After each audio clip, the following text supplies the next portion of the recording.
Praise the Lord.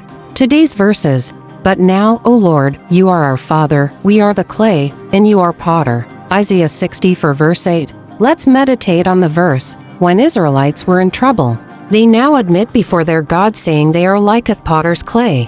When Thomas doubted the resurrected Jesus, Christ said that he would not believe his resurrection unless he saw him by himself. When Jesus showed himself to him, said, Thomas, reach your finger here, and look at my hands, and reach your hand here, and put it into my side.